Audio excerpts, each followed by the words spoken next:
Hello बच्चों, मैं RP sir आप सभी का वेलकम करता हूं जेएमके Bhaskar coaching classes YouTube channel पर। आज हम पढ़ने वाले हैं कक्षा 8 विषय गणित अध्याय 2 एक चर वाले रैखिक समीकरण। एक चर वाले रैखिक समीकरण के बारे में हम पढ़ना चाहते हैं, इस पर अध्ययन करना चाहते हैं और आप इस यूट्यूब चैनल पर नए हैं तो जेएमके Bhaskar coaching classes YouTube channel को सब्सक्राइब करें, शेयर करें, कमेंट करें और लाइक करें। तो चलते हैं आगे, देखते हैं कक्षा 8 विषय गणित अध्याय 2 एक चर वाले रैखिक समीकरण। बात करते हैं एक चर वाले रैखिक समीकरण की। आखिर ये होता क्या है? एक चर वाले रैखिक समीकरण किसे कहते हैं? एक चर वाले रैखिक समीकरण किसे कहते हैं? गणित में वे समीकरण होते हैं, एक चर वाले रैखिक समीकरण गणित में वे समीकरण होते हैं जिनमें केवल एक चर राशि होती है, जिनमें केवल एक चर राशि होती है। उस चर राशि की अधिकतम घात हमेशा एक होती है। इनका सामान्य रूप ax + b = 0 होता है, जहां a और b वास्तविक संख्याएं हैं और a = 0 नहीं है। जैसे हम एग्जाम्पल के तौर पर देखेंगे, उदाहरण 3x - 4 = 5।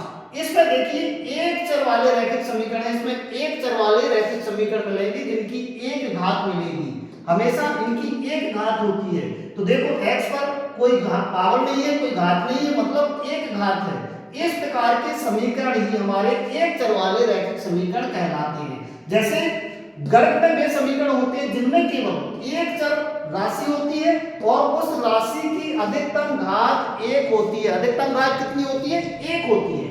इनका सामान्य रूप ax + b = 0 होता है और जहां पर a भी एक वास्तविक संख्या है और a = 0 नहीं है। इसको आगे उदाहरण के तौर पे हमने बताया भी कि 3x - 4 = 5 या 2y + 5 = 12। इन दोनों समीकरण में देख पा रहे होंगे कि एक घात है, एक घात के अलावा 2 और 3 घात नहीं है। इसलिए इसका नियम क्या होता है, हल करने का नियम क्या होता है? एक चर वाले जो रैखिक समीकरण होते हैं उनको हल कैसे करते हैं, उसका कुछ नियम होता है। तो उसमें नियम होता है पक्षांतर। पक्षांतर यानी ट्रांसपोजिशन। ट्रांसपोजिशन मतलब ट्रांसफर करना, पक्षांतर करना। तो पक्षांतर में क्या होता है?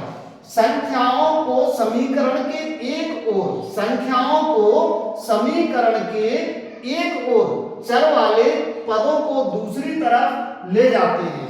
संख्याओं को समीकरण के एक और चर वाले पदों को दूसरी तरफ ले जाते हैं।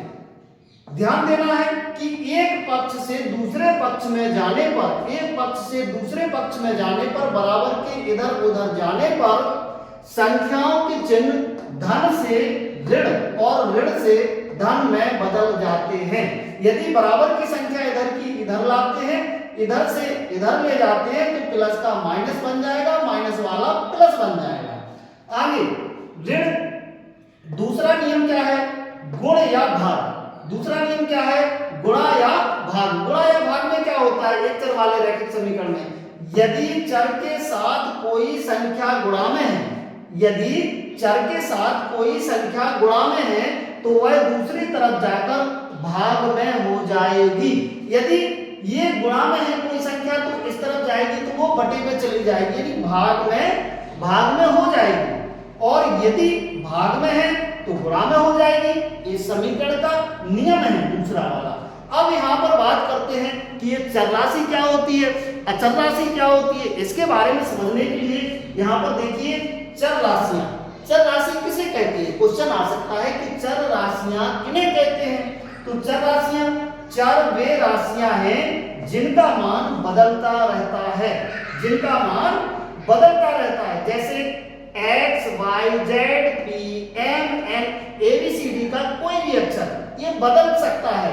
x की जगह पर हम y रख देंगे, y की जगह पर x रख देंगे, उसके आंसर में कोई दिक्कत नहीं आएगी। इसलिए हम इनको बोलते हैं चर राशियां। चर राशियां क्या कहलाती हैं? चर वे राशियां हैं जिनका मान बदलता रहता है। जैसे x, y, z, कुछ भी यहाँ पर इत्यादि लिख सकते हैं। इसी प्रकार से अचर राशियां किन्हें कहते हैं? अचर राशियां अचर वे राशियां हैं या अचर राशियां उन्हें कहते हैं या अचर वे राशियां हैं जिनका मान बदलता नहीं है। समीकरण में यदि अचर राशि है तो उनका मान कभी नहीं बदलता है। जहां पर समीकरण में 1 लिखा होगा तो 1 ही लिखना पड़ेगा, 3 लिखा है तो 3 ही लिखना पड़ेगा, 4 लिखा है तो 4 ही लिखना पड़ेगा और पाई लिखा है तो पाई ही लिखना पड़ेगी। यदि इनको हम चेंज करते हैं तो हमारा आंसर भी चेंज हो जाएगा। इसलिए चर राशियां बदल सकती हैं और अचर राशियां कभी बदल नहीं सकती हैं। तो इसके बाद हम अध्ययन करेंगे पार्ट 2 के एक चर वाले रैखिक समीकरण के 2.1 प्रश्नावली का। तो 2.1 प्रश्नावली देखने के लिए आगे की वीडियो को देखना है तो इस चैनल को जेएमके भास्कर कोचिंग क्लासेस चैनल को सब्सक्राइब करें, लाइक करें, शेयर करें और कमेंट करें। जब तक के लिए जय हिंद।